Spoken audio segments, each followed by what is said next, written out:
এতক্ষণ তো ক্লাস একটা ছিল, তার করে চলে গেছে একই টপিক।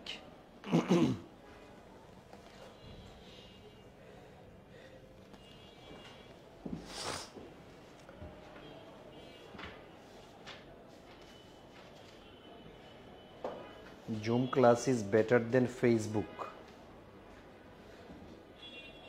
কোন ধরনের সেন্টেন্সের মধ্যে পড়েছে? কম্পারেটিভ, সুপারলেটিভ নাকি positive? Zoom class is better than Facebook.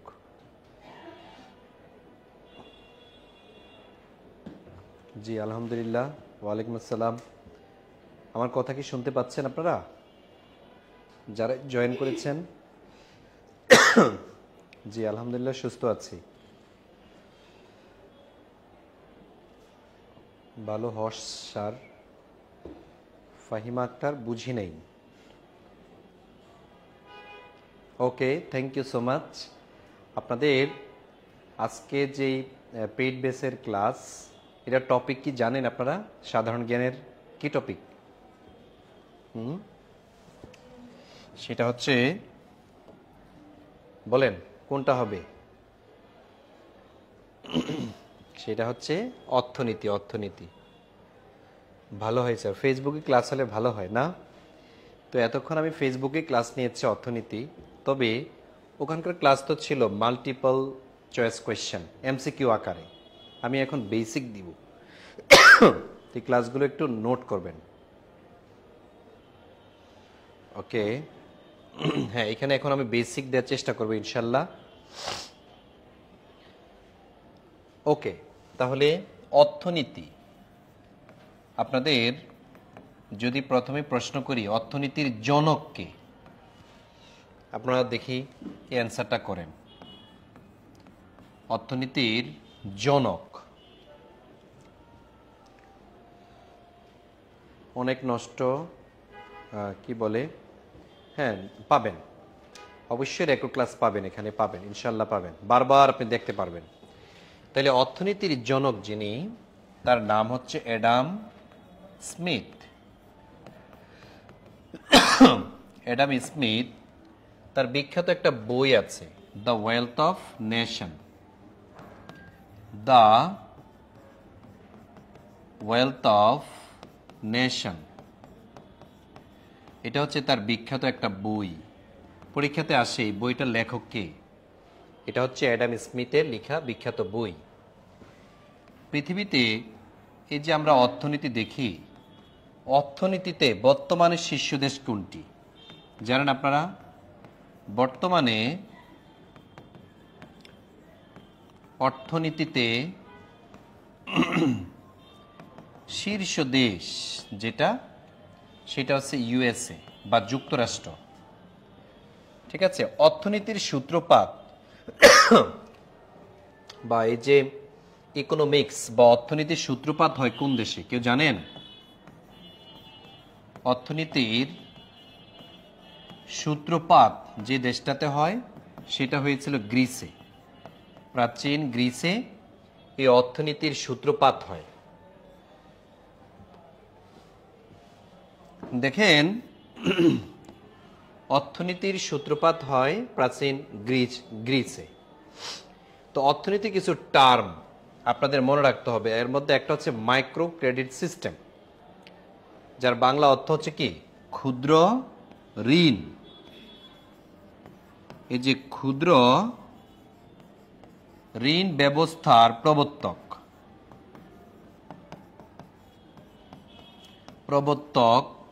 কে? প্রবর্তক হলেন ডক্টর ইউনুস, ডক্টর মোহাম্মদ ইউনুস, যিনি ক্ষুদ্র ঋণ ব্যবস্থা বা মাইক্রো ক্রেডিট সিস্টেম বলা হয় এটাকে, মাইক্রো ক্রেডিট সিস্টেমের প্রবর্তক। তাহলে এই যে মাইক্রো ক্রেডিট সিস্টেম বা ক্ষুদ্র ঋণ ব্যবস্থা, মনে রাখবেন এই ব্যবস্থাটা প্রথম চালু হয়, ক্ষুদ্র ঋণ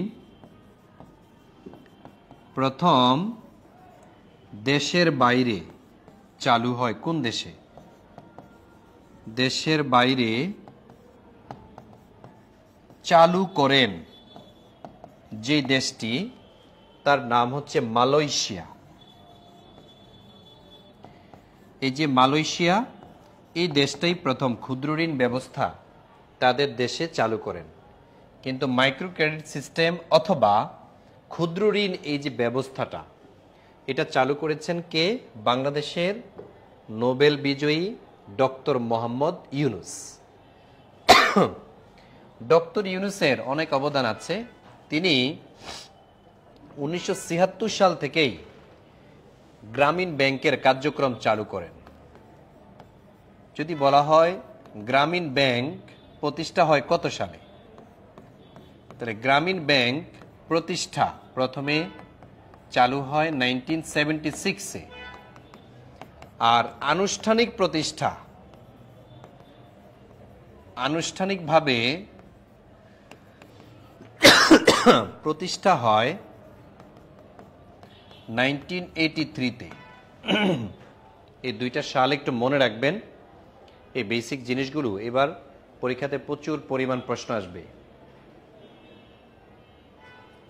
জি স্যার, ফেসবুক ক্লাসগুলো দিতে বলিয়েন প্লিজ। হ্যাঁ হ্যাঁ, ফেসবুকের মধ্যে আছে, আপনি গ্রুপে যান, জব মেডিসিন গ্রুপে পেজে, ওখানে দেখবেন যে প্রত্যেকটা ক্লাস কিন্তু রেকর্ড আছে। তো আমি যেটা বলছিলাম সেটা হচ্ছে এই যে গ্রামীণ ব্যাংক, এই ব্যবস্থাটা ডক্টর ইউনুসের, ঠিক আছে?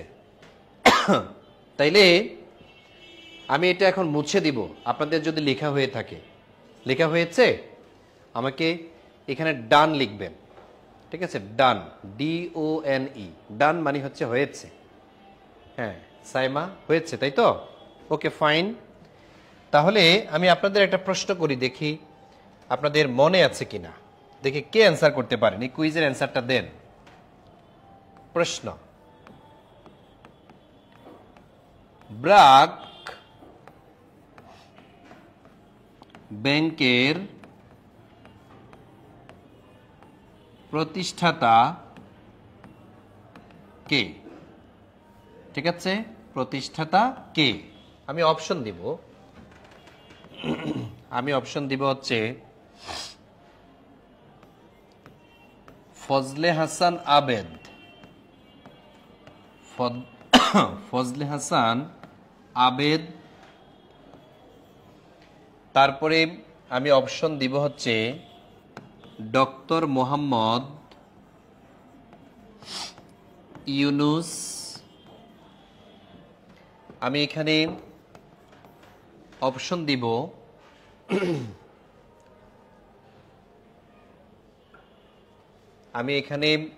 দিব কুদরাত ই খুদা। আমি এখানে অপশন দিব গ্রামীণ ব্যাংক। গ্রামীণ ব্যাংক কর্তৃক এই ব্র্যাক ব্যাংক প্রতিষ্ঠিত হয়েছে। এখানে সঠিক অ্যান্সার কোনটা দেখি? সঠিক অ্যান্সার কি দিয়েছেন আপনারা? হ্যাঁ, সঠিক অ্যান্সার কোনটা? তাহলে ব্র্যাক ব্যাংক প্রতিষ্ঠা করেছেন যিনি, তিনি, আপনারা অনেকে সঠিক অ্যান্সার দিয়েছেন। এই যে সবুজ আসমা, জুয়েল রানা, তারপর হচ্ছে ঝুমুর আক্তার সঠিক অ্যান্সার দিয়েছেন, জুনাইদ সঠিক অ্যান্সার দিয়েছেন, তারপরে হচ্ছে জয়িতা মণ্ডল সঠিক অ্যান্সার দিয়েছেন, জয়িতা মণ্ডল। রাজু অ্যান্সার করেছেন, তাজুল ইসলাম অ্যান্সার করেছেন, সঠিক অ্যান্সার দিয়েছেন সেটা হচ্ছে ফজলে হাসান আবেদ। সিলেটের এই ব্যক্তি গ্রামীণ ব্যাংক, ব্র্যাক ব্যাংক প্রতিষ্ঠা করেছে। ঠিক আছে, তাহলে দেখেন ফজলে হাসান আবেদ উনি একজন অর্থনীতিবিদ, ডক্টর ইউনুস ওনাকেও অর্থনীতিবিদ বলা হয়। অথচ ডক্টর ইউনুস নোবেল পুরস্কার পেয়েছেন শান্তিতে।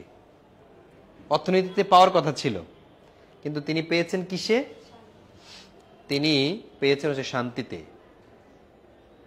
এই মাত্র ক্লাসে ঢুকতে পারলাম। প্লিজ কেউ বলবেন কয় মিনিট ক্লাস হলো? জাস্ট অল্প কয়েক মিনিট হয়েছে আমাদের ক্লাস, বেশি আমরা আলোচনা করি না। শামীম হোসেন, টেনশন করার কোনো কারণ নেই, এখন থেকে শুরু করেন। আবার এখানে রেকর্ড ক্লাস থাকবে, ওখান থেকে করে নিতে পারবেন। তাইলে দেখেন আমরা এই যে অর্থনীতি বলছি, পৃথিবীর মধ্যে কয় ধরনের অর্থনীতি রয়েছে? হ্যাঁ, পৃথিবীতে কয় ধরনের অর্থনীতি আছে? 4 ধরনের, মনে রাখবেন। 4 ধরনের অর্থনীতি রয়েছে আমাদের এই পৃথিবীর মধ্যে। একটা অর্থনীতির নাম হচ্ছে পুঁজিবাদ। তাইলে পুঁজিবাদী অর্থব্যবস্থা। আরেকটা আছে অর্থনীতি, সেটা হচ্ছে সমাজতান্ত্রিক অর্থব্যবস্থা। আরেকটা অর্থব্যবস্থা আছে যেটা হচ্ছে ইসলামী অর্থব্যবস্থা। আরেকটা আছে সেটা হচ্ছে মিশ্র অর্থব্যবস্থা, যেমন বাংলাদেশের। তাহলে পৃথিবীর মধ্যে আমরা 4 ধরনের অর্থব্যবস্থা পেলাম। এই যে পুঁজিবাদী অর্থব্যবস্থাটা, এটা মূলত ফরাসি বিপ্লবের কারণে হয়েছে। আমরা জানি ফরাসি বিপ্লব হয় কত সালে? ফরাসি বিপ্লব হয়েছিল 14 জুলাই 1789 সালে। এটা হচ্ছে ফ্রান্সে এই ফরাসি যুদ্ধ হয়। তো ফরাসি যুদ্ধে মূলত তাদের একটা কারাগার ছিল, যেখানে মানে তৎকালীন সময়কার আয়না ঘরের মতো একটা কারাগার ছিল, যার নাম হচ্ছে বাস্তিল দুর্গ। এই যে বাস্তিল দুর্গ, এটা একটা কারাগারের নাম। এই কারাগারের মধ্যে কাদেরকে বন্দী রাখতেন? যারা হচ্ছে গরিব অসহায় মানুষজন, কোনো আন্দোলন করলেই তাদেরকে নামে বেনামে রাজাকার, আলবদর, আসামস এই বলে তাদেরকে অ্যারেস্ট করে ফেলতো এবং অকথ্য নির্যাতন চালাতো এই গরিব মানুষের প্রতি। ফলে 14 জুলাইতে একটা বিপ্লব হয়। 1789 সালের 14 জুলাই। জুলাই মাস কিন্তু খুব ভাগ্যের মাস। বাংলাদেশে বিপ্লব কিন্তু জুলাই থেকে শুরু হয়েছিল, 36শে জুলাই। তাহলে বাস্তিল দুর্গ এটা পতনের মাধ্যমে ফরাসি বিপ্লবের সূচনা হয়। ফরাসি বিপ্লবের মেয়াদ কত? পরীক্ষাতে আসে। ফরাসি বিপ্লবের মেয়াদ হচ্ছে 1789 থেকে 1799, মাইনাস করলে হয় কত বছর? 10 বছর। এই দীর্ঘ 10 বছর পর্যন্ত মানুষের কত যে কষ্ট, মানুষের কত যে রক্ত বন্যা বয়ে গিয়েছে, কে তার হিসাব রাখে? শুধু চেয়ারটা দাও, নির্বাচন দাও, আমাকে চেয়ারটা দখল করতে হবে, কে কার খোঁজ খবর রাখে? 1789 সালে শুরু হয়েছে, 99তে শেষ হয়েছে এই ফরাসি বিপ্লব। ফরাসি বিপ্লবের উপরে একটা উপন্যাস আছে, বিখ্যাত একটা উপন্যাস লেখা হয়েছে ফরাসি বিপ্লবের উপরে। ওই উপন্যাসের নাম হচ্ছে আ টেল অফ টু সিটিজ। এই যে আ টেল অফ টু সিটিজ, এখানে 2টা শহরের কথা বলা হয়েছে, ঠিক আছে? তাহলে 2টা শহরের কথা বলা হয়েছে, 2 সিটিজ। এখানে 2 সিটিজ বলতে লন্ডন, আরেকটা হচ্ছে প্যারিস, ঠিক আছে? এই প্যারিস শহরকে বুঝিয়েছে। তাহলে প্যারিস এবং লন্ডন এই 2টা শহরকে রিপ্রেজেন্ট করে 2 সিটিজ। এখন এই বইটা বা এই উপন্যাসটার লেখক কে ছিলেন? কোন ঔপন্যাসিক? ওনার নাম হচ্ছে চার্লস ডিকেন্স।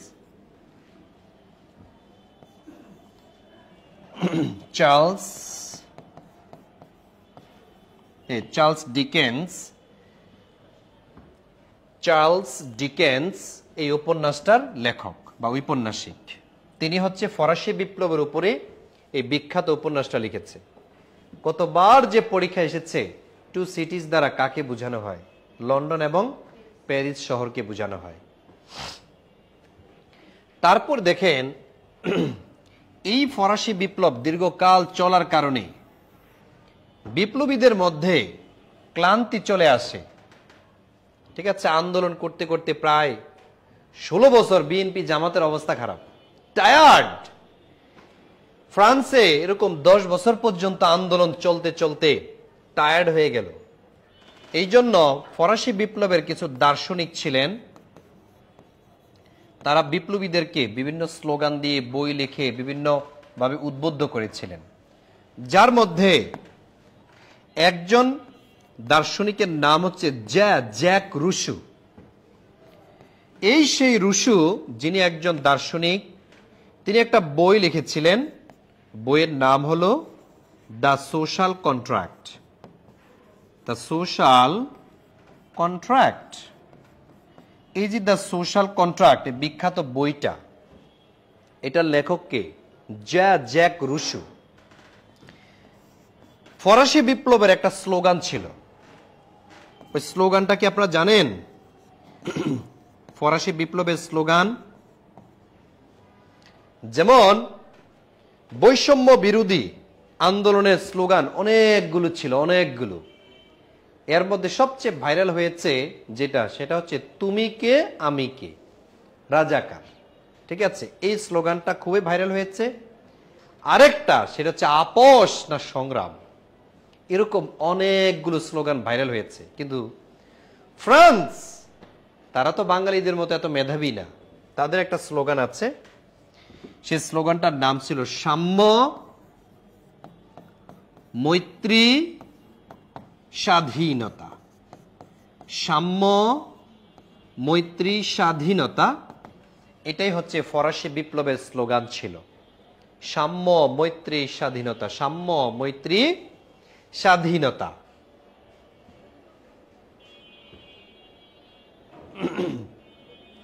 তাহলে সাম্য, মৈত্রী, স্বাধীনতা, এটা হচ্ছে আচ্ছা, এটা একটু মিউট করে দেন, ঠিক আছে, এখানে নাকি অনেক নয়েজ হচ্ছে, একটু মিউট করে দেন।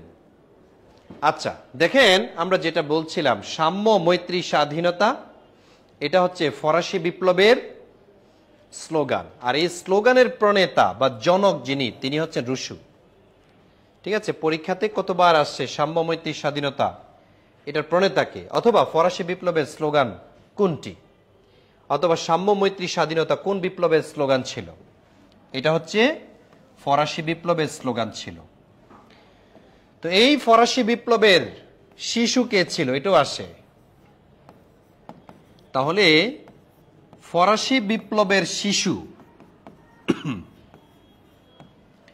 ফরাসি বিপ্লবের শিশু যদি বলা হয়, তিনি ছিলেন নেপোলিয়ন। এই সেই নেপোলিয়ন, উনার বয়স তখন 20 বছর ছিল, যেই বছর ফরাসি বিপ্লবের সূত্রপাত হয়। ফ্রান্সে যাদের বয়স 20 তাদেরকে বলে শিশু।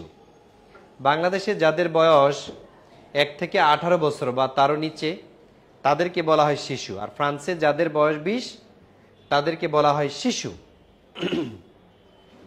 আচ্ছা, এখন কি নয়েজ কমেছে? দেখেন তো জুমুর আক্তার, এখন কি শোনা যাচ্ছে? একটু জানান কোনো সমস্যা হচ্ছে কিনা। সবুজ, ওকে ফাইন, ঠিক আছে। তো দেখেন, এই সেই নেপোলিয়ন, যিনি হচ্ছেন ফরাসি বিপ্লবের শিশু হিসেবে পরিচিত। এই ফরাসি বিপ্লবের কারণে পৃথিবীতে যে অর্থব্যবস্থা চালু হয় তার নামই হচ্ছে পুঁজিবাদ। তাইলে পুঁজিবাদ চালু অথবা ধনতান্ত্রিক অর্থব্যবস্থা, পুঁজিবাদের আরেক নাম ধনতান্ত্রিক অর্থ ব্যবস্থা চালু, এটা হচ্ছে ফরাসি বিপ্লবের মাধ্যমে হয়েছে। আর যদি বলা হয় প্রথম পুঁজিবাদী দেশ কোনটি, এটা আপনাদের কাছে প্রশ্ন। প্রথম পুঁজিবাদী দেশ কোনটি পৃথিবীর মধ্যে? দেখে এটা কে অ্যান্সার দিতে পারেন?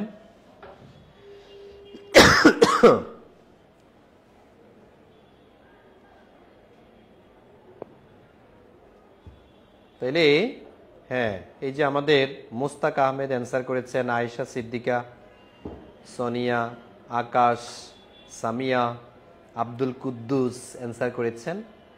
তারপরে এখানে অ্যান্সার করেছেন দোলন চাপা দাস, আলামিন, সঠিক অ্যান্সার দিয়েছেন সবাই। এখন দেখেন আর নয়েজ হবে না। হ্যাঁ, প্রথম পুঁজিবাদী দেশ যেটা পৃথিবীর মধ্যে, সেটার নাম হচ্ছে ফ্রান্স। ঠিক আছে, বর্তমানে অনেক রাষ্ট্র, পৃথিবীর মধ্যে অধিকাংশ রাষ্ট্রই হচ্ছে পুঁজিবাদী। পুঁজিবাদের বৈশিষ্ট্য হচ্ছে সম্পদের মালিক হবে রাষ্ট্র। পুঁজিবাদের প্রধান বৈশিষ্ট্য কি? সম্পদের মালিক হচ্ছে জনগণ। ঠিক আছে, পুঁজিবাদের বৈশিষ্ট্য লেখেন, পুঁজিবাদের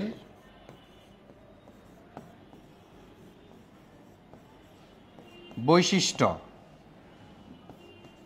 1 নাম্বার কি? সম্পদের মালিক জনগণ, যেখানে সরকারের কোনো কি থাকবে না, হস্তক্ষেপ থাকবে না। এটাই হচ্ছে পুঁজিবাদের বৈশিষ্ট্য। সম্পদের মালিক থাকবে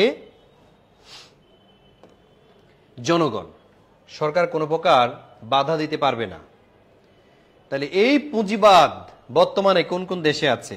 যেমন ইউএসএ তে আছে, ইউকে তে আছে, কানাডা, তারপর হচ্ছে জার্মান, তারপর হচ্ছে জাপান, ইটালি, তারপর হচ্ছে ইন্ডিয়া,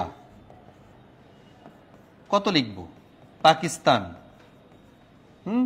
মানে অধিকাংশ রাষ্ট্রগুলি হচ্ছে বর্তমানে পুঁজিবাদী রাষ্ট্র। তারপর রাশিয়াও কিন্তু এখন পুঁজিবাদী, একসময় সমাজতান্ত্রিক ছিল। ঠিক আছে, তাহলে আমরা কি দেখলাম? আমরা দেখলাম হচ্ছে পৃথিবীর পুঁজিবাদী রাষ্ট্র বর্তমানে এগুলো। আপনার পরীক্ষাতে আসবে নিচের কোনটি পুঁজিবাদী রাষ্ট্র, নিচের কোনটি পুঁজিবাদী রাষ্ট্র নয়। বুঝতে পেরেছেন কিনা? আচ্ছা, এখনো কি নয়েজ হচ্ছে? দেখেন তো, এখন তো নয়েজ হওয়ার কথা না।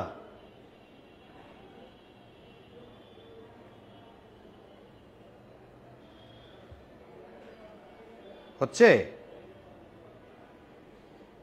ওকে, আমাদের এটা একটু মিউট করে দিতে হবে আর কি। দেখেন ওখানে মিউট অপশন আছে, সবাইকে মিউট করা যায়, ওখানে একটু মিউট করে দেন। জাস্ট আমার সাউন্ডে শুনুক, আর তারা হচ্ছে আমার দেখা যায় কমেন্টস করুক। ঠিক আছে? আচ্ছা, এখন দেখেন যে এই তো মিউট হয়েছে।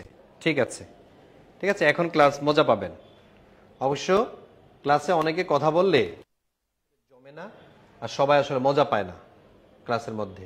আমি চাই যে ক্লাসটি উপভোগ্য হোক আপনাদের। দেখেন, যদি লেখা হয়ে থাকে তাহলে আপনারা ডান লিখবেন। ওকে, সোহেল রানা আমার নামে ডান লিখেছে। আর কেউ কি লিখেছেন? এই তো, ঠিক আছে। আমি তাহলে পরবর্তী অপশনে যাচ্ছি, সমাজতন্ত্র। তাহলে আমি প্রথমে লিখেছিলাম পুঁজিবাদ, এবার হচ্ছে কি সমাজতন্ত্র। এই যে সমাজতান্ত্রিক অর্থ ব্যবস্থা, এটার প্রধান বৈশিষ্ট্য কি? এটার বৈশিষ্ট্য হচ্ছে সম্পদের মালিক রাষ্ট্র অথবা সরকার। যে রাষ্ট্রে সম্পদের মালিক রাষ্ট্র বা সরকার, ওই অর্থ ব্যবস্থাকে বলা হয় সমাজতান্ত্রিক অর্থ ব্যবস্থা। এই সমাজতন্ত্র প্রতিষ্ঠা হওয়ার জন্য 1917 সালে একটা বিপ্লব হয়েছিল, এটাকে বলা হয় রুশ বিপ্লব। এটাকে আবার কেউ কেউ লেনিন বিপ্লব বলেন, যেহেতু লেনিনের নেতৃত্বে। এই বিপ্লব 10 দিনের বিপ্লব হিসেবে পরিচিত, কারণ এটার মেয়াদ ছিল 10 দিন। তাহলে রুশ বিপ্লবের মেয়াদ ছিল 10 দিন। বলেন তো কোন বিপ্লবের মেয়াদ ছিল 10 বছর? মনে আছে? কোন বিপ্লবের মেয়াদ ছিল 10 বছর? রুশ বিপ্লবের তো 10 দিন। ইয়েস, এই যে আয়েশা সিদ্দিকা সবার আগে অ্যান্সার করেছে। সাইমা অ্যান্সার হয়েছে, তারপরে হচ্ছে সাখাওয়াত অ্যান্সার করেছেন। Thank you, thank you. তার মানে আপনারা মনোযোগ সহকারে ক্লাস করছেন, কিন্তু অনেকে দেখা যায় মনোযোগ দিতে পারছেন না, অনেক নয়েজ হয়েছিল এটার কারণে। তাহলে এই যে রুশ বিপ্লব, এর মাধ্যমে রাশিয়াতে সমাজতন্ত্র প্রতিষ্ঠা, বলেন তো কত সালে? রাশিয়াতে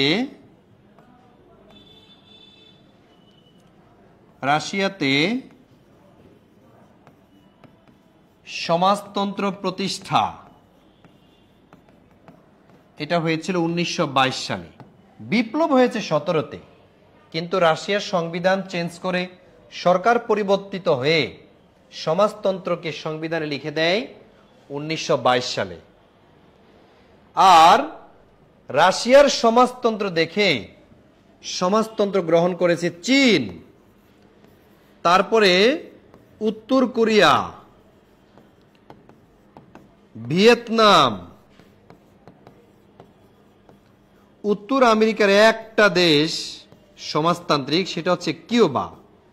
দক্ষিণ আমেরিকারও একটি দেশ ভেনিজুয়েলা, যেটি সমাজতন্ত্র গ্রহণ করেছে। তাহলে এই রাষ্ট্রগুলো বর্তমানে কি রাষ্ট্র? এগুলাই হচ্ছে সমাজতান্ত্রিক রাষ্ট্র বর্তমানে। তাহলে বর্তমানে সমাজতান্ত্রিক রাষ্ট্র কোনগুলো? চীন, উত্তর কোরিয়া, ভিয়েতনাম, লাওস আছে, আর আবার লাওসটা লিখলাম না। কিউবা এটা হচ্ছে উত্তর আমেরিকার দেশ, অর্থাৎ এই যে ডোনাল্ড ট্রাম্প যে মহাদেশের, আর ভেনিজুয়েলা ওই যে নেইমার মেসি যে মহাদেশে।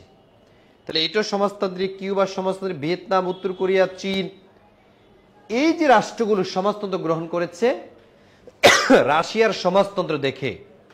অথচ এই রাশিয়াতেই সমাজতন্ত্র পতন হয়ে যায় কত সালে? 1991 সালে। যেই রাশিয়ার সমাজতন্ত্র দেখে বিশ্বের অনেক রাষ্ট্র সমাজতন্ত্র গ্রহণ করা শুরু করে, অথচ সেই রাশিয়াতে বর্তমানে সমাজতন্ত্র নাই। রাশিয়াতে বর্তমানে আছে পুঁজিবাদ।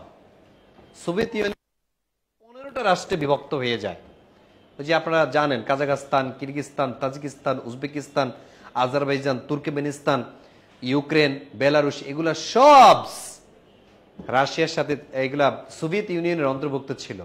এগুলো সব স্বাধীন হয়ে যায় সমাজতন্ত্র পতনের সাথে সাথে। ঠিক আছে? তাহলে রাশিয়াতে সমাজতন্ত্র না থাকলেও বর্তমানে এই রাষ্ট্রগুলোতে সমাজতন্ত্র আছে। আপনার পরীক্ষাতে প্রশ্ন আসবে, নিচের কোনটি সমাজতান্ত্রিক রাষ্ট্র, নিচের কোনটি সমাজতান্ত্রিক রাষ্ট্র নয়? ঠিক আছে? একজনে বলছেন পাই না। কেন পান না? এটা হচ্ছে গিয়ে অফিসে কল দেন। ঠিক আছে শুভ, আজকে ক্লাস শেষে অফিসে যোগাযোগ করবেন, অবশ্যই আপনি ক্লাসটা পাবেন। হয়তো আপনি শেষে হয়তো অ্যাড হয়েছেন, এই কারণে ওই গ্রুপ থেকে আপনি রেকর্ড ক্লাসটা পাচ্ছেন না। অবশ্যই পাওয়ার কথা, সবাই যেহেতু পেয়েছে।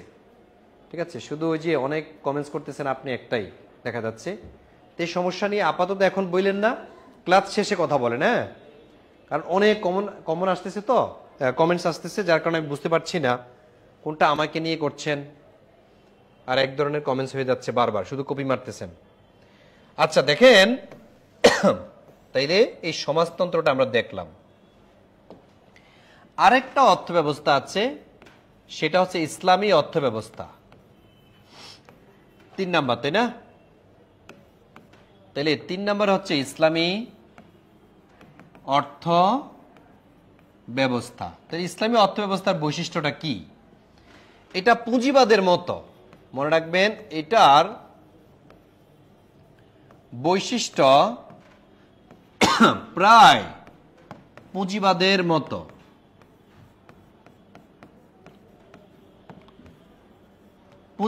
মতো। তবে সম্পদের জাকাত দিতে হয়, এই একটা জিনিস বৃদ্ধি বেশি। সম্পদের জাকাত দিতে হয় যে অর্থ ব্যবস্থায়, সেটার নামই হচ্ছে ইসলামী অর্থ ব্যবস্থা। সম্পদের জাকাত দিতে হবে।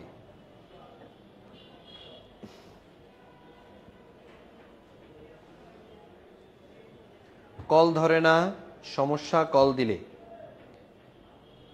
আচ্ছা, যে ক্লাস টাইমে আসলে মনে হয় ওনারা তো ব্যস্ত থাকে, একটা ক্লাস রেডি করা খুব কষ্ট হয়, তো দেখা যায় যে এটা নিয়ে ব্যস্ত থাকতে হয়, যার কারণে হয়তো কল ধরে না।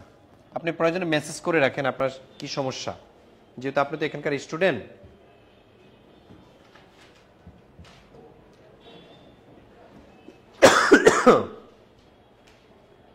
কি ক্লাস হচ্ছে? এটা হচ্ছে সাধারণ জ্ঞান ক্লাস, হচ্ছে অর্থনীতির উপরে। কথা বুঝতে পেরেছেন? সাধারণ জ্ঞানের ক্লাস অর্থনীতির উপরে চলছে। তাইলে ইসলামী অর্থ ব্যবস্থা সম্পর্কে আমরা জানলাম, সম্পদের জাকাত দিতে হয়। বর্তমানে কয়েকটা দেশ আছে, যেমন সৌদি আরব, তাদের অর্থ ব্যবস্থা হচ্ছে ইসলামী। কাতার ইসলামী অর্থ ব্যবস্থার দেশ। ওমান ইসলামী অর্থ ব্যবস্থার দেশ। বাহরাইন ইসলামী অর্থ ব্যবস্থার দেশ। ইউএই অর্থাৎ সংযুক্ত আরব আমিরাত, ইউনাইটেড আরব এমিরেটস, এগুলো হচ্ছে ইসলামী অর্থ ব্যবস্থার দেশ। এই দেশের জাকাত সরকারিভাবে কালেকশন করা হয়।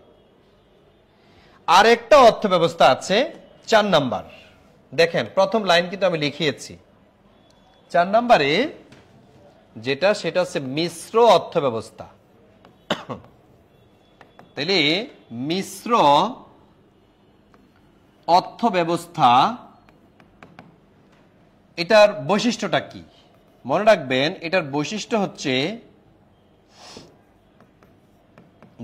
হচ্ছে পুঁজিবাদ ও সমাজতন্ত্রের মধ্যে যে দিকগুলো ভালো তা নিয়ে মূলত মিশ্র অর্থ ব্যবস্থা। পুঁজিবাদ ও সমাজতন্ত্রের ভালো দিকগুলো নিয়ে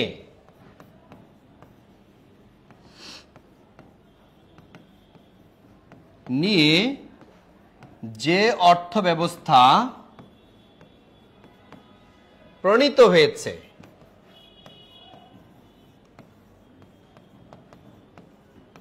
তাই মিশ্র অর্থ ব্যবস্থা।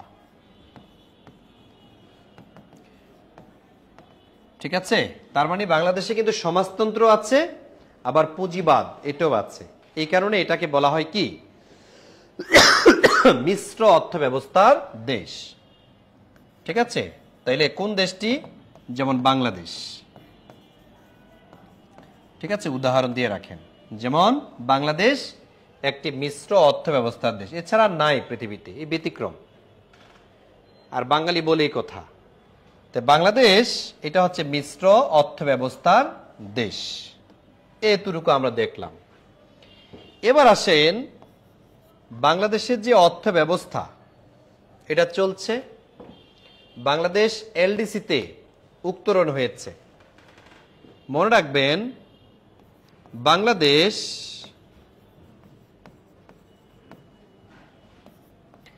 এলডিসি, এলডিসি এর ফুল মিনিং কি জানেন? Least developed countries. Least develop countries, Bangladesh এলডিসিতে এতে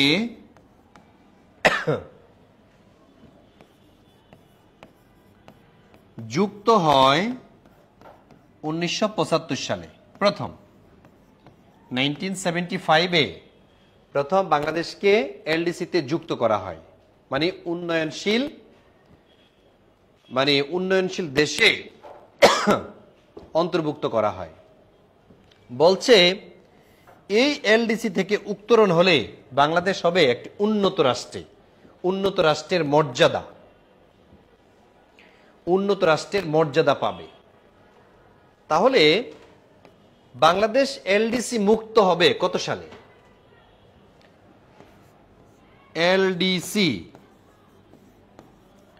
মুক্ত হবে 2026 সালে। ঠিক আছে, 2026 সালে 1 জুলাই 2015 সালে সিডিপির মানে সুপারিশে বাংলাদেশকে একটি মধ্যম আয়ের দেশ এবং উন্নয়নশীল দেশের খেতাব দেয়া হয় এবং সেখানে সুপারিশ করা হয় বাংলাদেশ 2026 সালের মধ্যে কি করবে, এলডিসি যে ম্যাচিউরিটি এটা লাভ করবে। এখন এলডিসি থেকে বের হতে পারলে আমাদের সুবিধা কি, অথবা এলডিসির শর্ত কয়টি, এলডিসি থেকে মুক্তির শর্ত লেখেন, নোট। এলডিসি থেকে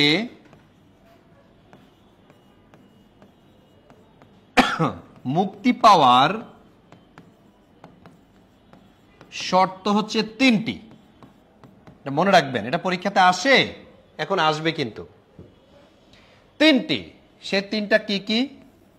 1 নাম্বার, বাংলাদেশের মানুষের যে মাথাপিছু আয় 1230 মার্কিন ডলার হতে হবে। ঠিক আছে, বাংলাদেশের মানুষের মাথাপিছু আয় হতে হবে 1230 মার্কিন ডলার। 2 নম্বরে যেটি, সেটা হচ্ছে মানব সম্পদ উন্নয়ন ও আচ্ছা, মানব সম্পদ উন্নয়নের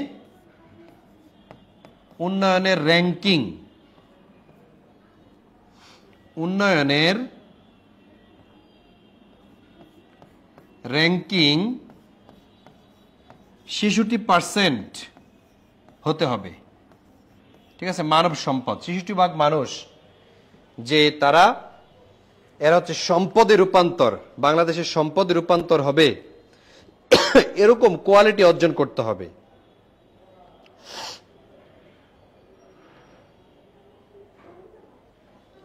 এবার দেখেন অর্থনৈতিক ভঙ্গুরতা,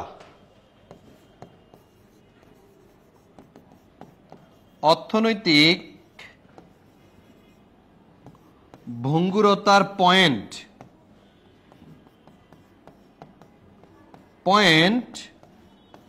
32%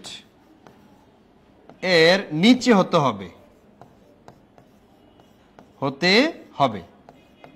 তবে আলহামদুলিল্লাহ বাংলাদেশ এই 3টা শর্ত পূরণ করেছে।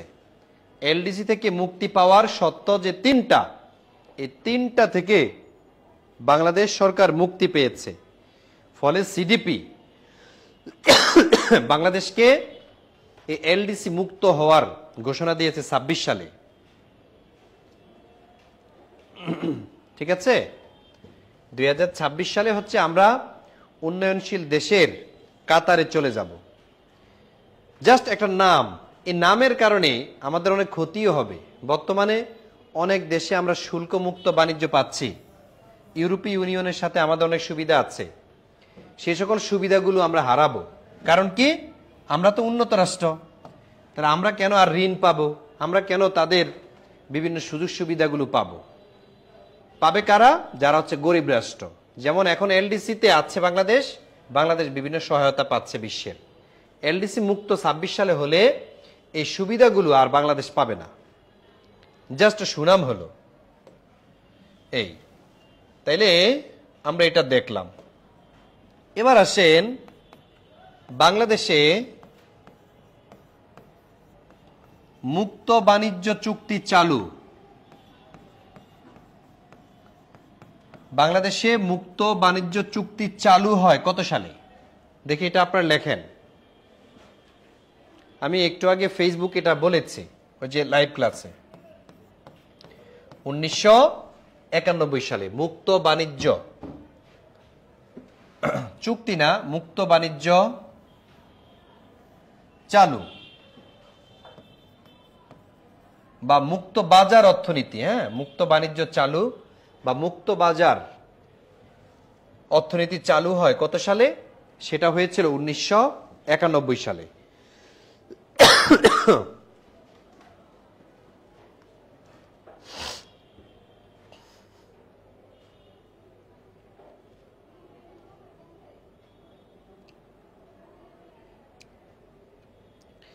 এবার আসেন, বাংলাদেশ সরকার জনসাধারণের নিরাপত্তার জন্য কিছু কর্মসূচি ঘোষণা করেছে। ঠিক আছে, নিরাপত্তা কর্মসূচি লেখেন যে নিরাপত্তা কর্মসূচি, নিরাপত্তা কর্মসূচি গ্রহণ। তাহলে কি কি নিরাপত্তা কর্মসূচি গ্রহণ? এক নম্বরে যেটা, সেটা হচ্ছে বয়স্ক ভাতা চালু। দেখেন, এই যে বয়স্ক ভাতা চালু কত সালে? বন্যার বছর 1998 সালে। তারপর হচ্ছে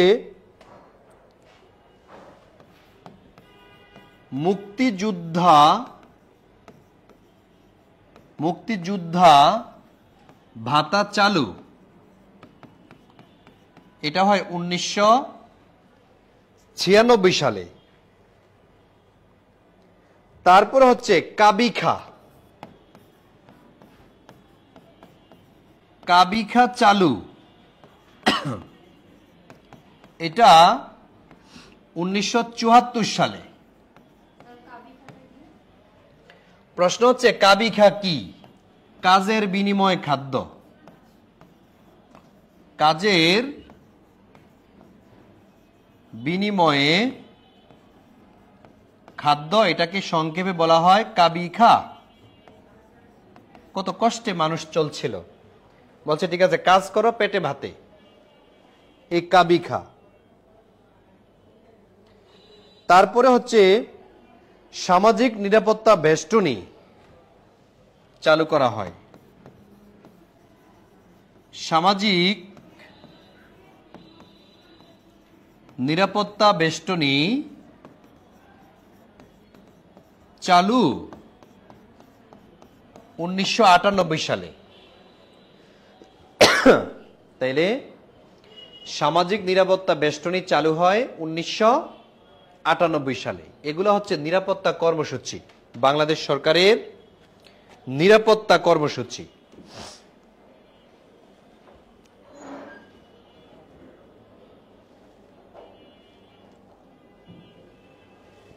দেখেন লেখা হয়েছে কিনা, ডান লিখবেন।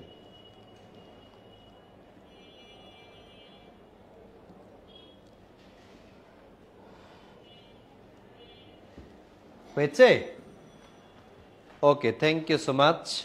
কাজের বিনিময়ে খাদ্য, হ্যাঁ ওকে। যারা তাড়াতাড়ি লিখতে পারেন না স্ক্রিনশট নিয়ে নিয়ে না, তাহলে ক্লাস পরবর্তী সময় আপনি এটা আস্তে আস্তে লিখে ফেলতে পারবেন। আমি এটা মুছে দিলাম।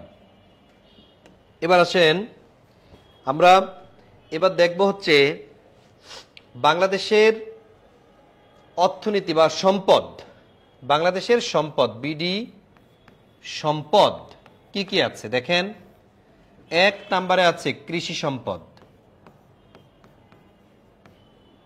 কৃষি সম্পদ। দুই নম্বরে রয়েছে খনিজ সম্পদ। তিন নম্বর রয়েছে বনজ সম্পদ। চার নম্বর রয়েছে প্রাণীজ সম্পদ। তাহলে এগুলো হচ্ছে বাংলাদেশের সম্পদ। আমরা এক এক করে আলোচনা করছি। কৃষি, শিরোনাম দেন কৃষি। বাংলাদেশে কৃষি উৎপাদনে কিছু কিছু ক্ষেত্রে সেরা।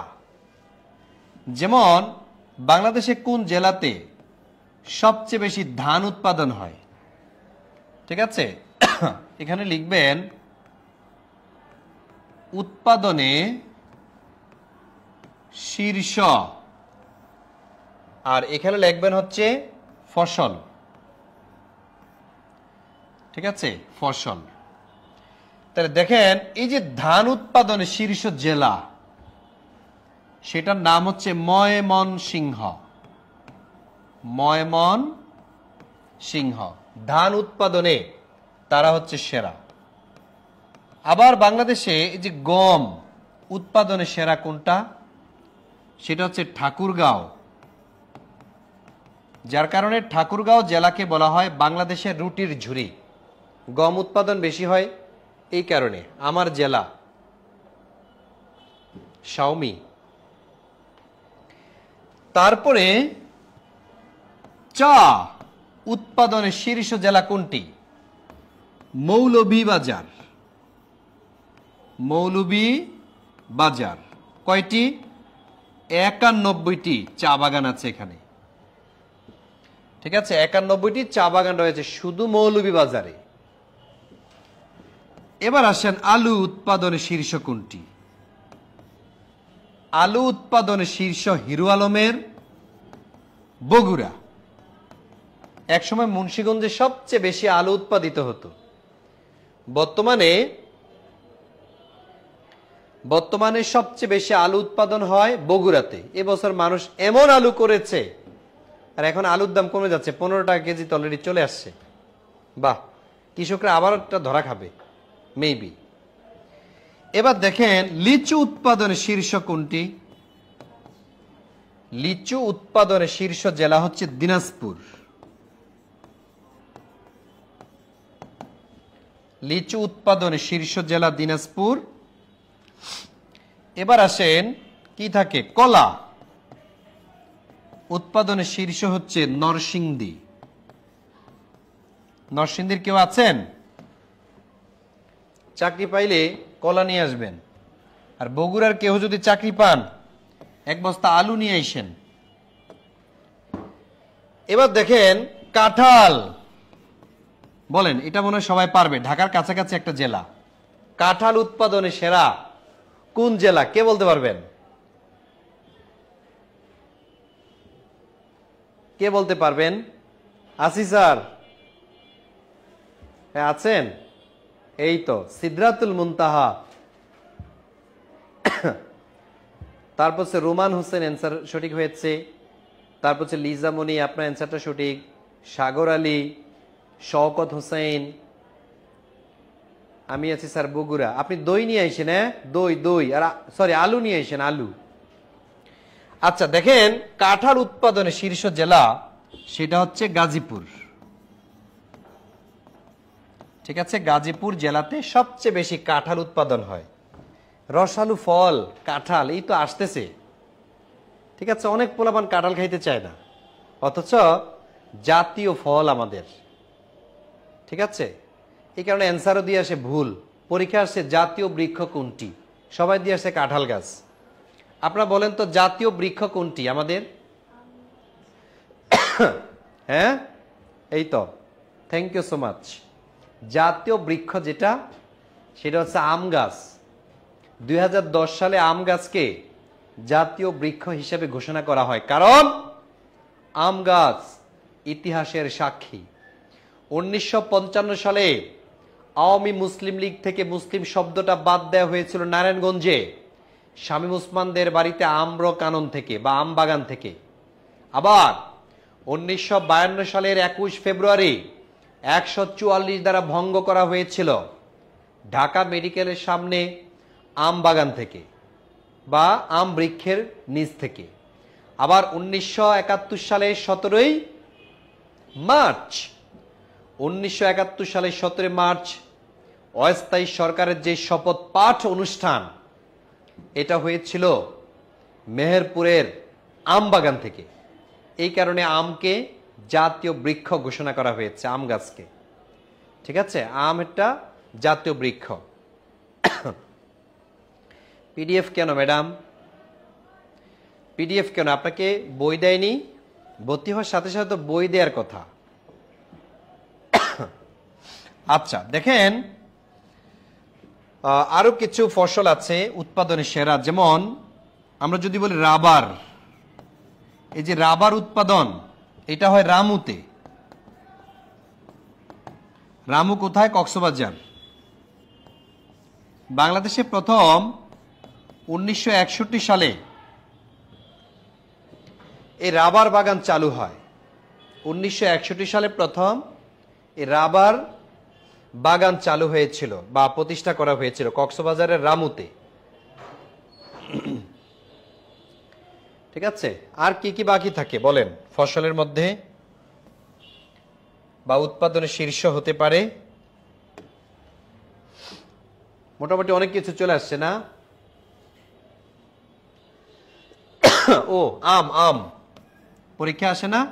আম উৎপাদনে শীর্ষ জেলা কোনটি? এটা আপনারাই বলেন, কোন জেলাতে সবচেয়ে বেশি আম হয়? হ্যাঁ আয়েশা সিদ্দিকা, আপনার অ্যান্সার সঠিক হয় নাই। হ্যাঁ আম, পাট, হ্যাঁ পাটও বাকি আছে। তাহলে দেখেন, আম উৎপাদনে শীর্ষ জেলা যেটি, সেটার নাম হচ্ছে রাজশাহী জেলা, নট বিভাগ। একসময় চাপাই নবাবগঞ্জে প্রচুর পরিমাণ আম উৎপাদিত হতো, যার কারণে চাপাইতে একটি আম গবেষণাগার আছে। ইভেন আমের রাজধানী বলা হতো চাপাইকে, কিন্তু আজকে 2 বছর চাপাইকে ছাড়িয়ে আম উৎপাদনের শীর্ষস্থান দখল করে আছে রাজশাহী জেলা। ঠিক আছে, যাদের বাড়ি রাজশাহী এখন কেউ পরিচয় দিতে চাইবে না। যদি ভাইয়া আবার অর্ডার করে, যে বলে আপনি আম নিয়ে এসেন 1 বস্তা, ঠিক আছে, এখন বলবে না, কেউ আর বলবে না আমি রাজশাহীর। দেখেন পাট, পাট উৎপাদনের সেরা জেলা কোনটা, কে বলতে পারবেন? আমার বাসা, হ্যাঁ সায়েম হুসাইন, আপনার বাসা রাজশাহী। ওকে, থ্যাংক ইউ সো মাচ। তাইলে পাট উৎপাদনের শীর্ষ জেলা যেটা, সেটা হচ্ছে ফরিদপুর জেলা। ঠিক আছে, ফরিদপুরে কেউ আছেন কিনা? আপনি চাকরি হইলে 1 বস্তা, কি বলে, 1 গাইড পাট নিয়ে এসেন। আপনি কি জানেন 1 গাইড পাটে কতটুকু পাট থাকে? 1 গাইটের ওজন কত? 2.5 মণ। 2.5 মণে 1 গাইড। পরীক্ষা আসছিল 1 গাইড সমান সমান কতটুকু পাট? 2.5 মণ। 2.5 মণ।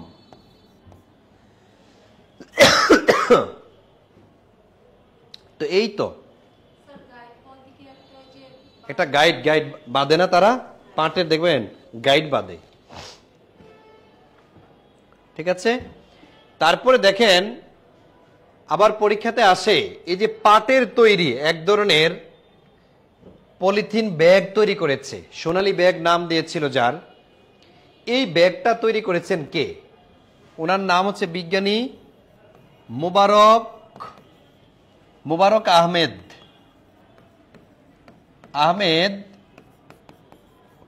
পাটের তৈরি পলিমারের আবিষ্কারক। পাটের তৈরি যে পলিমার, এটা আবিষ্কার করেছেন মোবারক আহমেদ বিজ্ঞানী। বাংলাদেশের মিনিমাম 10 জন বিজ্ঞানীর নাম মুখস্থ রাখবেন, একটা না, 10 জন কবির নাম, 10 জন ইতিহাসবিদের নাম, 10 জন অর্থনীতিবিদের নাম আপনাকে ধরবে ভাইভাতে। ঠিক আছে, ভাইভাতে গেলে আপনাকে জিজ্ঞেস করবে, মহোদয় বাংলাদেশে 5 জন মহিলা কবির নাম বলুন তো।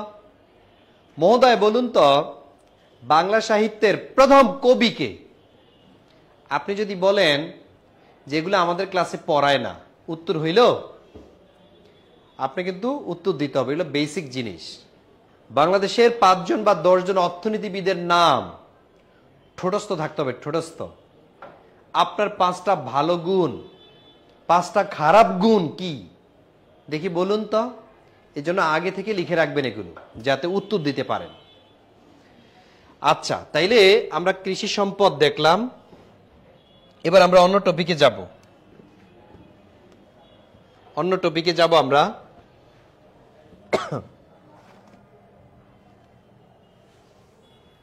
এবার দেখেন, আমরা যদি বলি খনিজ সম্পদ, আচ্ছা খনিজটা একটু পরে বলি, বনজ সম্পদ 2 নম্বরে আমরা ধরি, বনজ সম্পদটা আমরা আগে পড়ি। আপনাদের কাছে আমার প্রশ্ন, বলেন তো বাংলাদেশে কোন বিভাগে বনভূমির পরিমাণ বেশি? বনভূমির পরিমাণ বেশি কোন বিভাগে, কে বলতে পারবেন? কোন বিভাগে বনভূমির পরিমাণ বেশি? বনভূমির পরিমাণ বেশি কোন বিভাগে? হ্যাঁ, বলতে থাকেন। বিভাগ তো মাত্র 8টা। ঢাকা, চট্টগ্রাম, খুলনা, বরিশাল, সিলেট। কেউ লিখতেছেন, লিখতে থাকেন, একটা তো হবে। তাহলে সঠিক অ্যান্সারটা আমাদের এই যে সিম্ফোনিয়া দূর, এটা কি আপনার নাম? সঠিক নাম দেন। দোলন চাপা অ্যান্সার করেছেন ভুল। শাওমি অ্যান্সার করেছেন সঠিক, কিন্তু আপনার নামটা আর পড়বই না, নাম চেঞ্জ করবেন।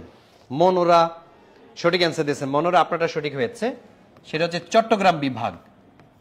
তাহলে এই চট্টগ্রাম বিভাগে বনভূমির পরিমাণ সবচেয়ে বেশি। যদি বলা হয় বনভূমি কোন বিভাগে বনভূমি নেই, কে বলতে পারবেন? কোন বিভাগে বনভূমি নেই? দেখি কে বলতে পারেন কোন বিভাগে বনভূমি নাই? হ্যাঁ, ফিরোজা খান। ফিরোজা খানের অ্যান্সারটা সঠিক হয়েছে। একজন বলছেন বরিশাল। আয়েশা সিদ্দিকা বলছেন বরিশাল।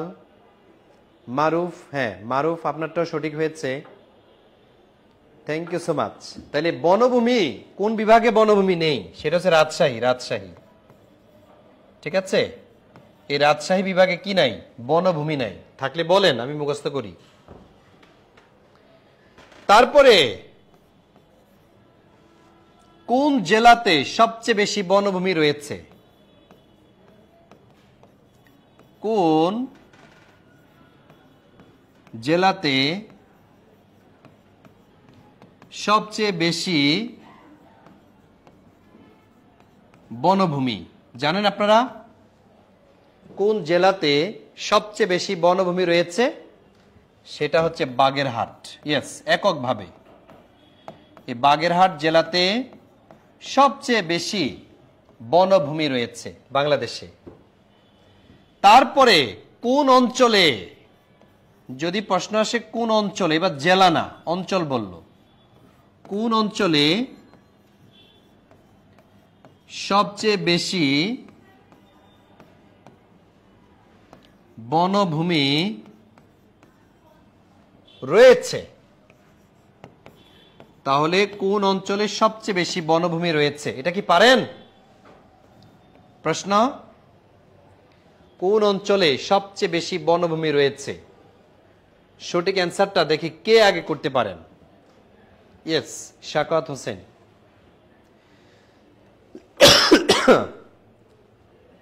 শাকাত হোসেন অ্যান্সারটাই সঠিক হয়েছে, আর কারোটা দেখি না। তাহলে সঠিক অ্যান্সার যেটা, সেটা হচ্ছে পার্বত্য চট্টগ্রাম অঞ্চল। এই পার্বত্য চট্টগ্রাম অঞ্চল। পার্বত্য চট্টগ্রাম বলতে 3টা জেলাকে বুঝায়। আমরা সংক্ষেপে মনে রাখবো বাখারা। বাখারা মানে কি? বা ফর বান্দরবান, খা ফর খাগড়াছড়ি, রা ফর রাঙ্গামাটি। তাহলে এই যে 3টা জেলাতে বনভূমির পরিমাণ সবচেয়ে বেশি অঞ্চল হিসাবে, নট জেলা। একক জেলা হিসাবে হচ্ছে বাগেরহাট হবে, আর অঞ্চল হিসাবে হবে এই বাখারা, বান্দরবান, খাগড়াছড়ি, রাঙ্গামাটি। বান্দরবান, খা ফর খাগড়াছড়ি, রা ফর রাঙ্গামাটি। এই বান্দরবান, খাগড়াছড়ি, রাঙ্গামাটিতে বনভূমির পরিমাণ সবচেয়ে বেশি অঞ্চল হিসেবে। এগুলো আমাদের পরীক্ষাতে টেকনিক্যালি প্রশ্ন তো অনেকে ভুলভাল দিয়ে আসে। এর বাইরে থেকে বেশি একটা টেকনিক্যালি প্রশ্ন আসবে না ইনশাল্লাহ। ধরে ধরে দেখেন লেখা হয়েছে কিনা, আমি এটা মুছে দেব।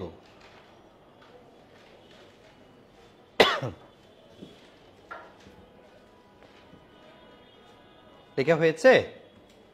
ডান ডান, তাই তো? ওকে, ফাইন।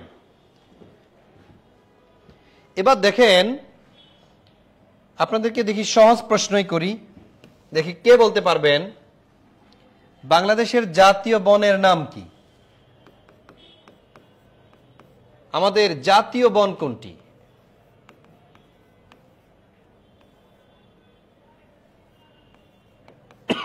জাতীয় বন, যে স্যার এটা কোনো প্রশ্ন করলেন, এটার কোনটা হবে? সুন্দর বন। এই সুন্দর বন আর সুন্দর মন দুইটাই বর্তমানে হুমকিতে। সুন্দরবন হুমকিতে রামপাল বিদ্যুতের জন্য, আর সুন্দর মন আজকে হুমকিতে শুধু সোশ্যাল মিডিয়ার জন্য, ফেসবুক গুগলিং করা, সারা রাত্র জাগিয়ে রাখা। তাহলে এই যে সুন্দরবন, এটা হচ্ছে বাংলাদেশের জাতীয় বন। এটা দুইটা দেশের মধ্যে পড়েছে, কিছু অংশ পড়েছে ভারতে প্রায় 32%, আর কিছু অংশ পড়েছে বাংলাদেশে। বাংলাদেশে পড়েছে 62, আর তাহলে এটা 38% হয় নাকি?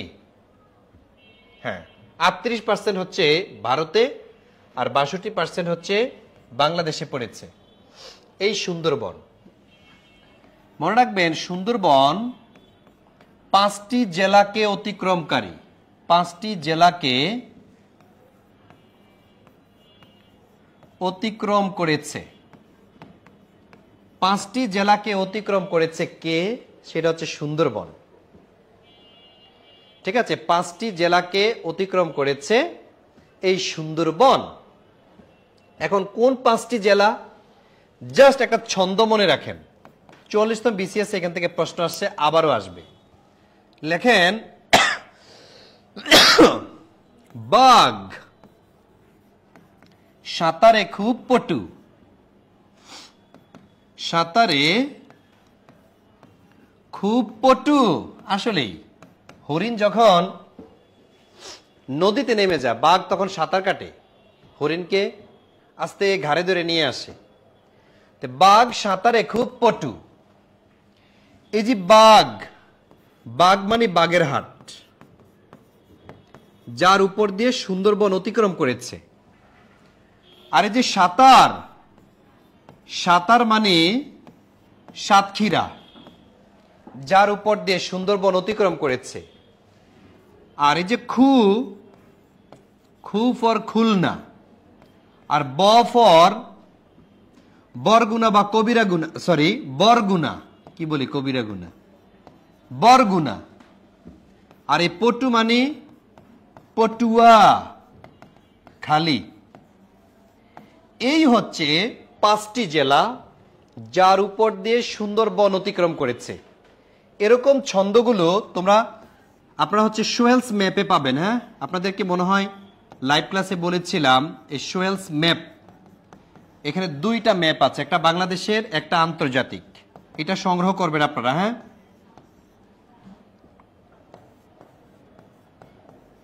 আমাকে মেসেজ দিলে আমি পাঠিয়ে দিব আপনাদেরকে। এই নাম্বারে মেসেজ দিন, আমি আপনাদেরকে এই 2টা ম্যাপ পাঠিয়ে দিব।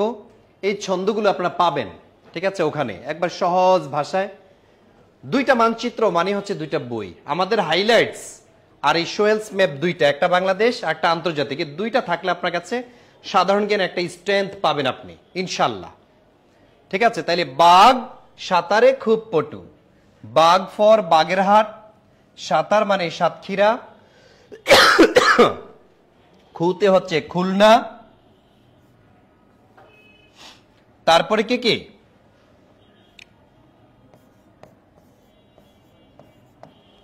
তারপরে হচ্ছে বরগুনা এবং পটুয়াখালী। এগুলা হচ্ছে সুন্দরবন অতিক্রমকারী জেলা। ঠিক আছে, আশা করি লেখা হয়েছে। তো এই হচ্ছে বনজ সম্পদ নিয়ে আমি আলোচনা করেছি, কৃষি সম্পদ, বনজ সম্পদ। এবার আসেন খনিজ, খনিজ সম্পদ। বাংলাদেশের প্রধান খনিজ সম্পদ যদি বলা হয় তাহলে সেটা হচ্ছে গ্যাস। এই যে গ্যাস ক্ষেত্র, এটা আবিষ্কার হয় কত সালে? পরীক্ষা আসে। আবিষ্কার এটা হয়েছিল 1955 সালে। ঠিক আছে, আর উত্তোলন, উত্তোলন হয়েছিল 1957 সালে। ঠিক আছে, উত্তোলন হয়েছিল 1957 সালে। স্যারের বাসা কি বরগুনা? আমার ভাষা কি বরগুনা বরগুনা মনে হয়? দেখি কে বলতে পারেন আমার বাসা কোথায়? আমার ল্যাঙ্গুয়েজের টুন দেখে শুনে আপনি গেস করেন তো আমি কোন অঞ্চলের। আমি কি কবিরা সরি বরগুনা বা অন্য জেলার কিনা? দেখি কে বলতে পারে। মাই গড, এই ফারজানা আপনি কেমনে এইভাবে পারলেন? না না, আপনি কিন্তু কাছাকাছি গেছেন। ফারজানা আপনি যেটা লিখেছেন এর পাশের উপজেলা। একজনে বলেছে ঢাকা, আরেকজন বলছে ঠাকুরগাঁও, একজনে বলেছে এই যে হ্যাঁ, ফারজানা এবার টেকনিক্যালি অ্যান্সার করেছে, যার কারণে সঠিক হয়েছে আর কি। Thank you so much. তাইলে আপনারা ফারজানার কাছে জিজ্ঞেস করেন যে সোহেল ভাইয়ার বাসা কোথায়। দাওয়াত রইল, ইলিশ মাছের দাওয়াত রইল। তাহলে গ্যাস ক্ষেত্র আবিষ্কার 1955 সালে, উত্তোলন হয় 1957 সালে। প্রথম বা 1 নং গ্যাস ক্ষেত্র যেটা, সেটা ছিল হরিপুর। ঠিক আছে, হরিপুর, এটা হচ্ছে সিলেটে। আর বর্তমানে আছে কয়টি? 29 নং, মানে আর নাই কিন্তু, সর্বশেষ 29 নং। ঠিক আছে, এটা কোথায়? এটা হচ্ছে ভোলা। বাংলাদেশের সর্বশেষ গ্যাস ক্ষেত্র এটা হচ্ছে কোথায়? এটা হচ্ছে ভোলাতে। ওকে, থ্যাংক ইউ সো মাচ। শুভ, পেয়ে যাবেন ইনশাল্লাহ। ঠিক আছে, অ্যাড্রেসটা দিয়ে রাখেন, নাম অ্যাড্রেস, নাম অ্যাড্রেস। অনেকে দাম জিজ্ঞেস করতেছেন, বেশি না, আপনার বাড়ি গাড়ি বিক্রি করতে হবে না। ঠিক আছে, একবার হালকা আপনি রাখেন একটা স্মৃতি, যে সোহেল ভাইয়া এই 2টা স্মৃতি আমার কাছে আছে, অন্তত একটা উসিলায় পড়াটা আপনার ভিতরে ঢুকে যাবে। ঠিক আছে ইনশাল্লাহ। তাহলে সেটা হচ্ছে Ilisha. Thank you so much. হ্যাঁ, তো আপনার বাসা হচ্ছে ভোলাতে না রাসেল? হ্যাঁ ভোলা, ইনশাল্লাহ দেখা হচ্ছে, ভোলাতে আমি যাব। তাইলে গ্যাস ক্ষেত্র কয়টি বর্তমানে? 29টি। তো বাংলাদেশে এই যে গ্যাস ক্ষেত্রগুলো, এর মধ্যে বৃহত্তম বা বৃহৎ গ্যাস ক্ষেত্র যেটি, তার নাম হচ্ছে তিতাস গ্যাস ক্ষেত্র। বলেন তো তিতাস কোথায়? তিতাস কোথায় বলেন তো? এই যে তিতাস গ্যাস ক্ষেত্রটি, এটা কোন জেলাতে অবস্থিত? কে বলতে পারবেন? ব্রাহ্মণবাড়িয়া। আমাদের এখানে কি কেউ আছেন ব্রাহ্মণবাড়িয়া থেকে এই মুহূর্তে ক্লাসটি করছেন? জাস্ট আপনি আমি লেখেন। কেউ কি আছেন ব্রাহ্মণবাড়িয়ার ক্লাস করছেন? নাই? মাই গড, তাহলে ব্রাহ্মণবাড়িয়ার কেউ নেই। আমি একজন পেয়েছিলাম, উনি বলছিলাম আমার বাড়ি ব্রাহ্মণবাড়িয়া। আমি বললাম যে ব্রাহ্মণবাড়িয়া বানান করেন। বলছে ভাইয়া আমি তো ঢাকায় থাকি। তো তুমি ঢাকায় থাকলে সমস্যাটা কি? ব্রাহ্মণবাড়িয়া বানান আর পারে না। আপনার জেলা থেকে প্রশ্ন ধরবে, আর যারা ব্রাহ্মণবাড়িয়া আপনার বানান এটা ধরবে। আপনি যদি তখন বলেন যে আমি ঢাকায় থাকি, খবর আছে আপনার, বোল্ড আউট। মারামারি করে ওরা, পড়ার সময় পায় না। এই আয়েশা সিদ্দিকী, আপনি জানেন ওরা মারামারি করে, আর আপনারা যে চিল্লাচিল্লি করেন, হ্যাঁ খায় হাসে, নাম পরে বাগদাসের।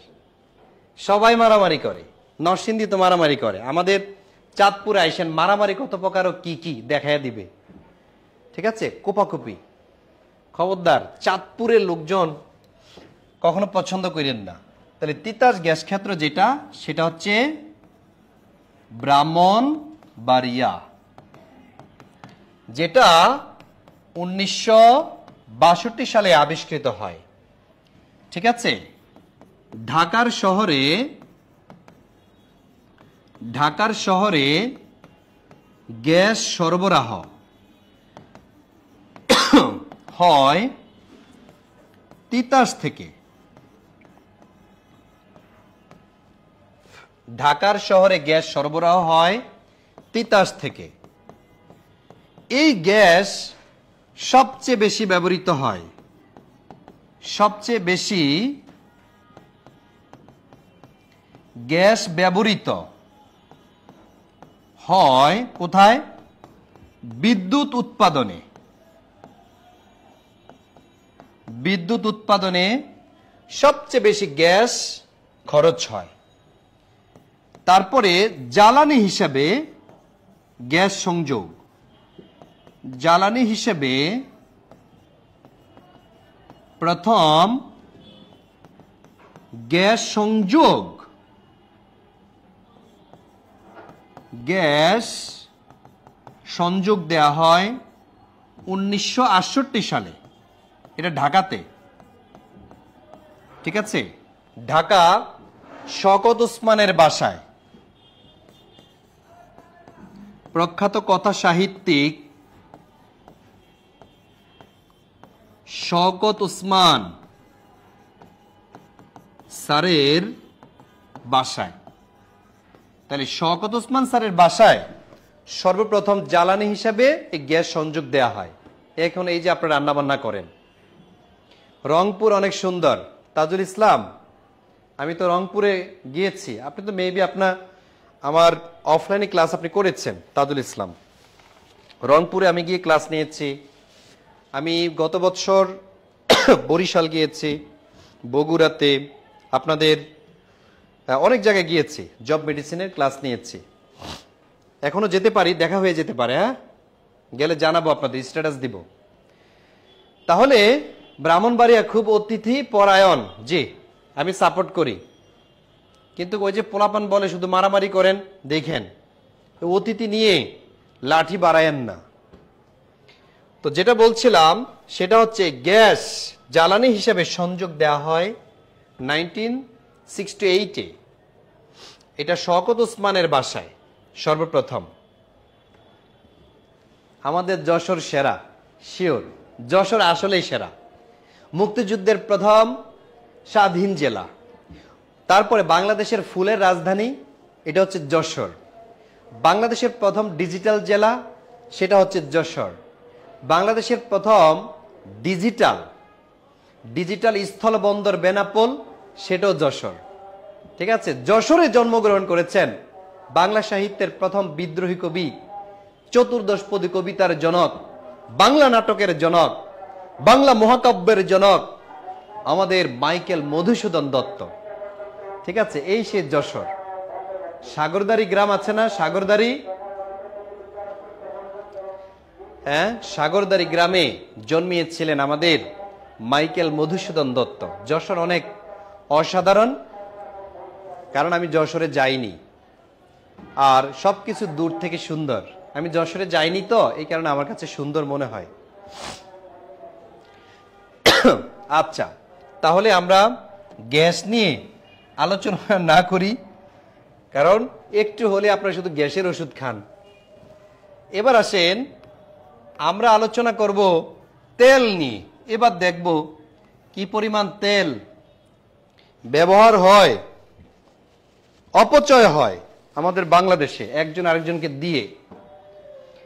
বলেন তো, বাংলাদেশে মোট তেল ক্ষেত্র কয়টি? মোট তেল ক্ষেত্র হচ্ছে 2টি। ঠিক আছে, এক নম্বরে যেটি, সেটা হচ্ছে হরিপুর। হরিপুর এটা হচ্ছে সিলেট জেলার একটি উপজেলা। 2 নম্বরে হচ্ছে বরমচাল, এটা হচ্ছে মৌলভী বাজার। তাহলে মৌলভী বাজারে এই বরমচাল, এই দুইটাই হচ্ছে বাংলাদেশের তেল ক্ষেত্র। দুঃখের বিষয় হলো সত্য, এই দুইটাতে এখন আর তেল নেই। তেল মানে খনিজ সম্পদ হিসাবে আছে, কিন্তু জিনিস নেই। এই জন্য তেল খুব কম ইউজ করবেন। আচ্ছা, তেল ক্ষেত্র গেল। তারপরে খনিজ সম্পদের মধ্যে আপনাদেরকে যদি বলা হয় বাংলাদেশে কয়টি পাথরের খনি আছে? পাথরের খনি, বাংলাদেশে পাথরের খনি আছে কয়টি? 5টি। যদি বলে কয়লার খনি আছে কয়টি? কয়লার খনি আছে তাও 5টি। তারপরে ওয়াসা আছে কয়টি? ওয়াসাও রয়েছে 5টি। এগুলো হচ্ছে সাম্প্রতিক, মনে রাখবেন।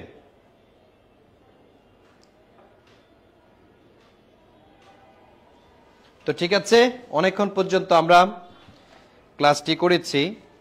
আপনাদের যদি কারো কোনো প্রশ্ন থাকে করতে পারেন। কারো কি কোনো প্রশ্ন আছে? যদি প্রশ্ন থাকে ঝটপট করে ফেলেন, আমি ক্লাসটি শেষ করে দিব।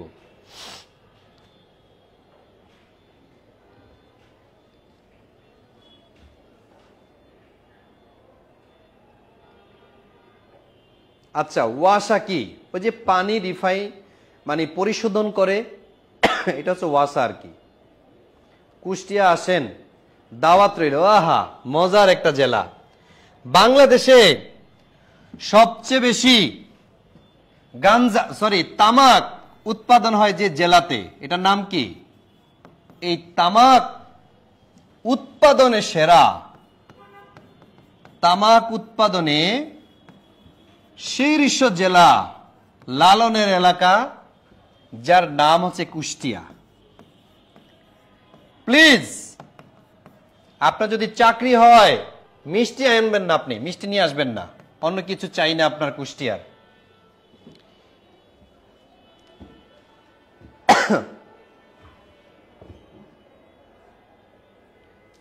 আয়েশা সিদ্দিকা, আপনি কুষ্টিয়াতে কেন গেছেন? এই বিখ্যাত জিনিস সেবন করতে নাকি অন্য কোনো কাজে? তাইলে তামাক উৎপাদনে শীর্ষ জেলা হচ্ছে কুষ্টিয়া। শুধু তাই নয়, এই কুষ্টিয়া জেলার 26টি গ্রাম আছে। 26টি গ্রামে গাঁজা উৎপাদন ভালো হয়, উৎপাদন ভালো হয় বলে, ভালো হয় তাই তাকে গোল্ডেন ভিলেজ বলে। কি অসাধারণ দেখেন, গোল্ডেন ভিলেজ। যদি পরীক্ষাতে আসে গোল্ডেন ভিলেজ কি, কুষ্টিয়ার 26টি গ্রামে গাঁজা উৎপাদন সবচেয়ে ভালো হয় বলে ওই 26টি গ্রামকে বলা হয় গোল্ডেন ভিলেজ। দেখেন, কাজের সাথে নামের কোনো মিল নেই। গোল্ডেন কেন হবে? এখানে গাঁজা। ঠিক আছে, তাহলে গোল্ডেন ভিলেজ হচ্ছে কুষ্টিয়া জেলার 26টি গ্রামকে বুঝায়, যেখানে এই তামাক উৎপাদন, গাঁজা উৎপাদন সবচেয়ে ভালো হয় বলে। নামের সাথে কাজের আমি মিল পাচ্ছি না। কচু ক্ষেত, নীল ক্ষেত, যত ক্ষেত। কচু খেতে গিয়ে যদি বলেন কচু কই, সেনাবাহিনীরা পিটায়া একবারে মেরুদণ্ড খুলে ফেলবে আপনার। নীল খেতে গিয়ে আপনি নীল পাবেন না। মেয়ে দেখতে এমন কালোর কালো, একটা মেয়ে দেখতে এমন কালোর কালো, নাম বিউটি। বলেন তো, নামের সাথে কোনো কাজের মিল আছে? একজন খায় ভিক্ষা করে, তার একজন জিজ্ঞেস করে আপনার নাম কি, বলছে গনি মিয়া। গনি শব্দের অর্থ ধনী। তোর নাম যদি ধনী হয় ভিক্ষা করিস কেন? এই নামের সাথে কাজের মিল নেই। বাস্তবতার অনেক ডিস্টেন্স আমরা দেখতে পাই।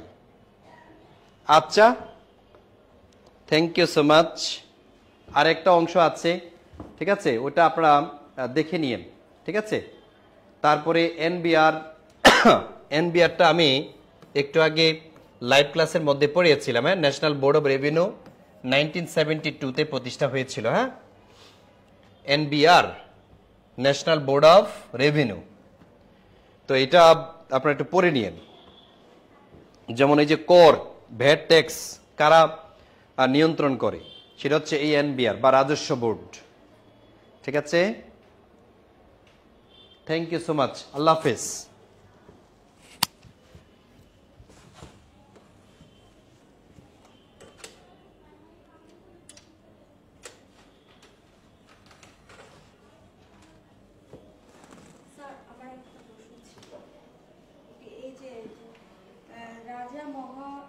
রাজাধিরাজ উপাধি মানে কে কে গ্রহণ করে?